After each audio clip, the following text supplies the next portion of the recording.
IELTS reading passage 2. You should spend about 20 minutes on questions 14 to 26, which are based on reading passage 2 below. Climate change reveals ancient artifacts in Norway's glaciers.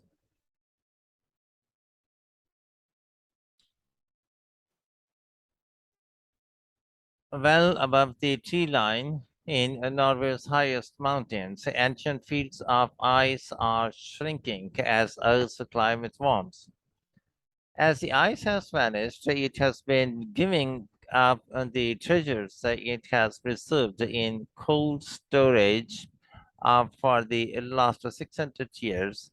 Items such as ancient arrows and keys from Viking Age traders. And those artifacts have provided archaeologists with some surprising insights into how ancient Norwegians made their livings. Organic materials like textiles and hides are relatively rare finds at the archaeological sites. This is because unless they are protected from the microorganisms that cause decay, they tend to they tend not to last long. Extreme cold is one reliable way to keep artifacts relatively fresh for a few thousand years, but once thawed out, these materials experience degradation relatively swiftly.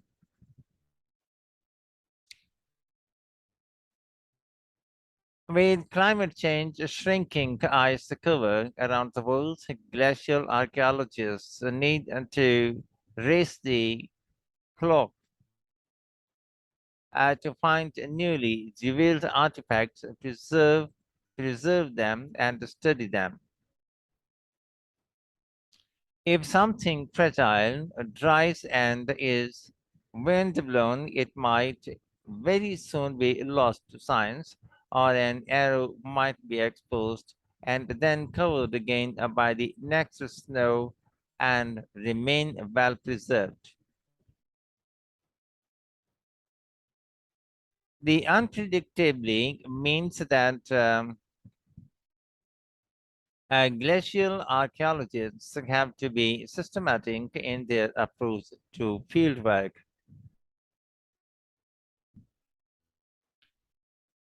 Over a 9-year period, a team of archaeologists, which included Lars Pilo of Oppland County Council, Norway, and James Barrett of the McDonald Institute for Archaeological Research, surveyed patches of ice in Oppland and area of south central Norway that is home to some of the uh, country's highest mountains.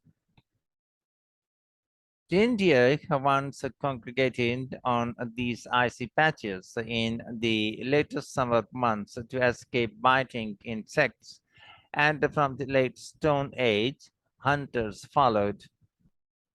In addition, trade routes threaded through the mountain passes of upland linking settlements in Norway to the rest of Europe.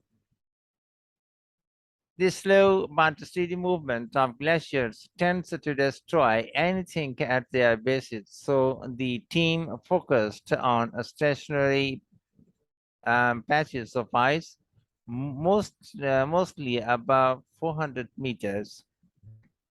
That ice is found amid fields of frost-weathered boulders, fallen rocks, and exposed bedrock that for 9 months of the year is buried beneath snow.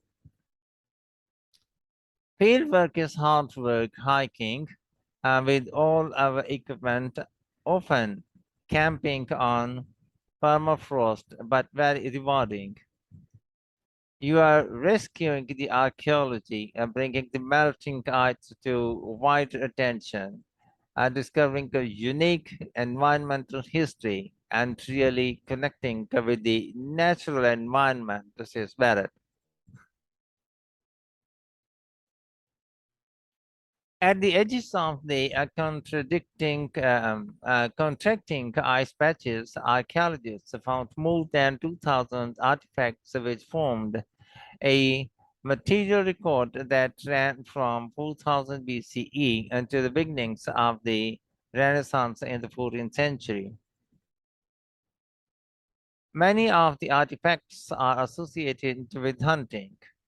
Hunters would have easily misplaced arrows and they often discarded the broken arrows rather than take them all the way home.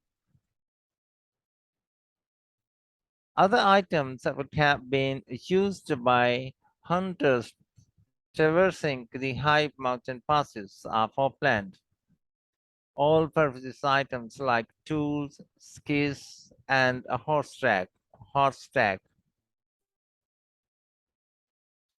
Barrel steam radiocarbon dated 153 of the artifacts and compared those dated to the timing of major environmental changes in the region, such as periods of cooling or warming, and major social and economic shifts, such as the growth of farming settlements and the spread of international trade networks leading up until the Viking Age.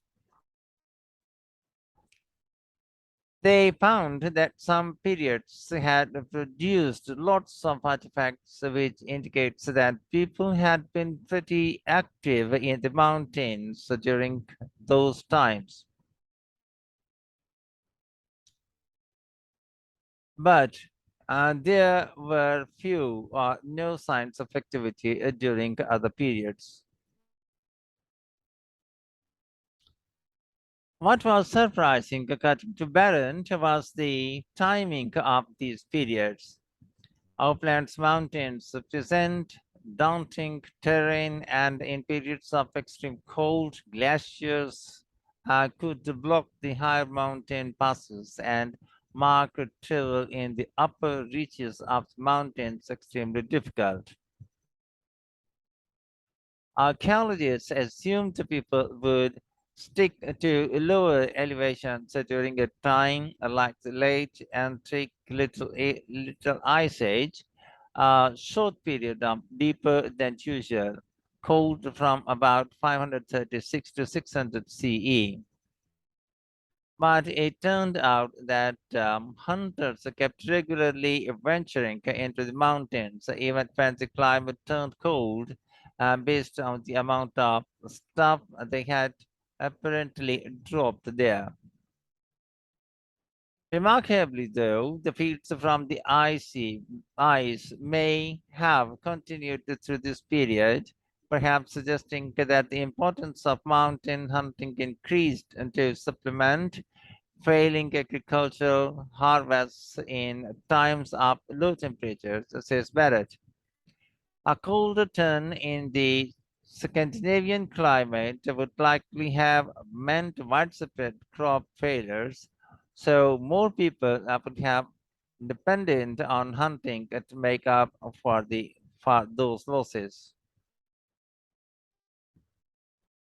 Many of the artifacts Barrett's team recovered date from the beginning of the Viking Age, the 700s through to the 900 CE. Trade networks connecting Scandinavia with Europe and the Middle East were expanding around this time.